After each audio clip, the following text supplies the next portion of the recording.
Selamat malam Bapak, perkenalkan nama saya Agustina Marianita Pun, NIM 19030300050. Saya mahasiswa Prodi Sosiologi Visip Undana.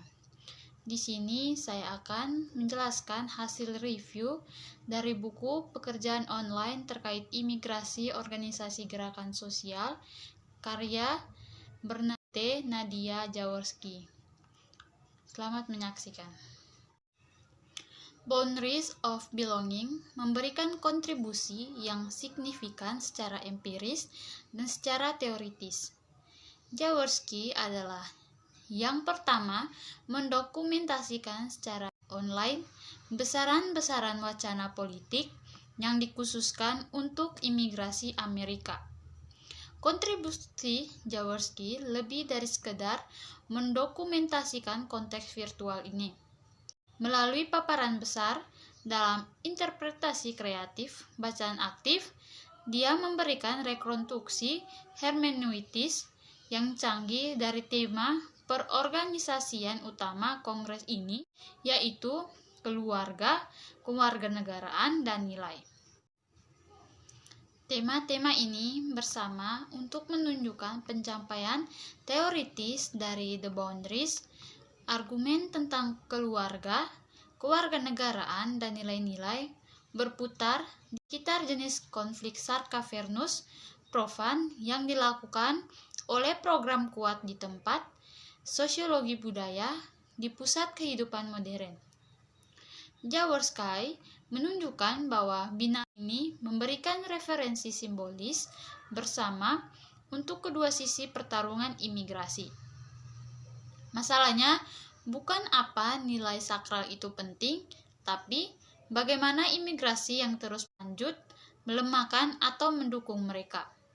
Agar kontestasi simbolis ini dapat dipahami dengan baik dan menunjukkan teori gerakan sosial harus dihubungkan dengan masyarakat budaya. Program ide tentang binari dan simbol untuk diskusi tentang batas-batas di teori etnisitas saat ini. Pengaburan, penyeberangan, pemindahan, pemeliharaan, dan memperkuat batas-batas sosial dan hukum yang dimiliki oleh sosiolog etnis terungkap. Jaworski menunjukkan hanya dapat terjadi dalam kaitannya dengan struktur bolik yang mendefinisikan yang suci secara moral dan yang tidak bermoral profane. Bahkan jika publik Amerika Serikat tampaknya memiliki perasaan campur aduk tentang imigrasi, terutama ketika datang ke yang disebut imigran ilegal, mereka terlibat dalam aktivisme terkait imigrasi, memiliki visi yang jelas dan kuat tentang masalah ini. Aktivis hak-hak imigran memuji Paus, percaya bahwa dia telah merangkum cita-cita negara. Sebagai Fransari eksekutif, Direktur America Voice mengatakan, dia menangkap esensi dari bangsa dan nilai-nilai inti masyarakat kita dengan cara menentang para pemimpin kita untuk melampaui polarisasi politik saat ini dan membangun yang lebih baik masa depan untuk yang tenang, pekerja keras yang disebut di antara kita. Pernyataan Gerakan Reformasi Imigrasi yang Adil tentang pidato Paus menawarkan jawaban hukum.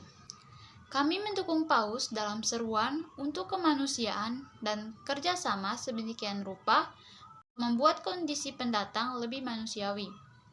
Ini termasuk akhir deportasi yang tidak adil dan penahanan dan pengakuan kemanusiaan kita secara komprehensif, reformasi imigrasi yang memberi jalan yang jelas menuju kewarganegaraan dan keluarga persatuan. Aktivis yang akan membatasi jumlah imigran yang masuk negara mengambil Paus untuk tugas. Federasi untuk Imigrasi Amerika Serikat, Presiden Reformasi, dan Stein menyatakan sementara Nasihat Paus bahwa kita memperlakukan orang lain dengan hasrat dan kasih sayang yang sama dengan yang kami ingin diperlakukan harus dipeluk secara universal. Pernyataannya bahwa kita tidak boleh terkejut dengan jumlah mereka itu bermasalah. Stein juga menawarkan solusi hukum untuk masalah moral, tetapi fokus perhatiannya adalah sama sekali berbeda. Angka memang penting, mereka sangat berarti. Imigrasi tidak hanya berdampak pada pendatang. Imigrasi sangat mempengaruhi penerima negara dan populasi menetap dari negara-negara tersebut. Itulah tepatnya mengapa Amerika Serikat dan hampir setiap negara di bumi memiliki imigrasi undang-undang dan menetapkan batasan jumlah orang yang diterima. Dalam hal ini, populasi menetap Amerika Serikat dianggap warga negara dan pendatang yang sah harus dilindungi oleh hukum. Dan rupanya populasi seperti itu merasa sangat terpengaruh oleh imigrasi. Sebagaimana yang disampaikan Bob Dan juga dari Fair menjelaskan, keadaan Trump mencerminkan kemarahan dan ketidakpercayaan yang dirasakan publik tentang suatu masalah yang diputar di luar kendali yang diikuti oleh kandidat lain sekitar. Singkatnya, kedua belah pihak peduli dengan hukum dan moralitas. Bahkan sebagai wacana tentang imigran dan imigrasi berbeda secara drastis. Jelas ini lebih kompleks daripada mengatakan ada dua gerakan masing-masing, yang pro dan anti-imigran. Melihat cara-cara di mana aktivis membuat makna dan membaginya dengan audiens, mereka mengungkapkan bahwa mereka sebenarnya memanfaatkan konsepsi serupa tentang apa peran yang seharusnya dilakukan oleh hukum dan moralitas. Batas-batas kepemilikan. Tujuan teoritis dari buku ini adalah untuk menempatkan perspektif sosiologis budaya di garis depan ketika mempelajari organisasi gerakan sosial. Budaya, struktur budaya dari struktur sosial lain melalui rekonstruksi teks budaya murni.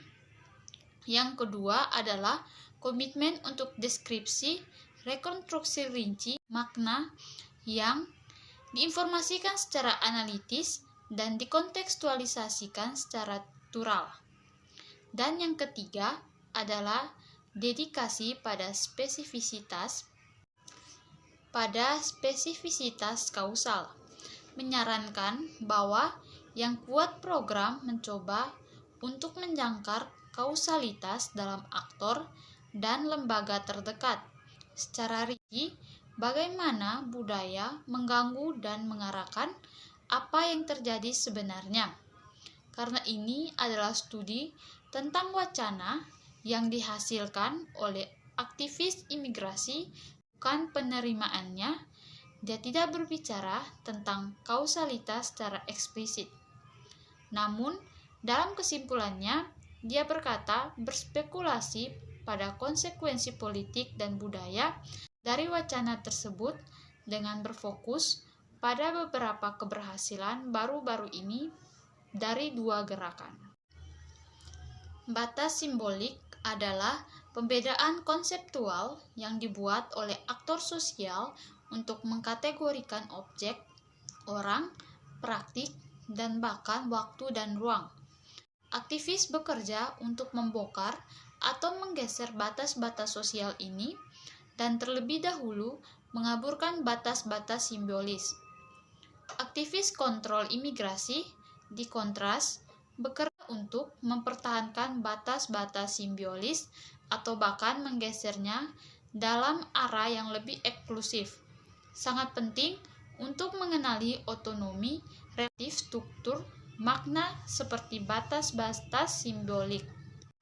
Seperti yang dijelaskan Alexander, pengenaan ketidaksetaraan dan perjuangan atas keadilan, inklusi, dan distribusi dimediasi secara budaya, baik pembuatan dan pemeliharaan ketidaksetaraan dan perjuangan melawannya secara fundamental terlibat dalam konstruksi makna, baik untuk kebaikan maupun keburukan.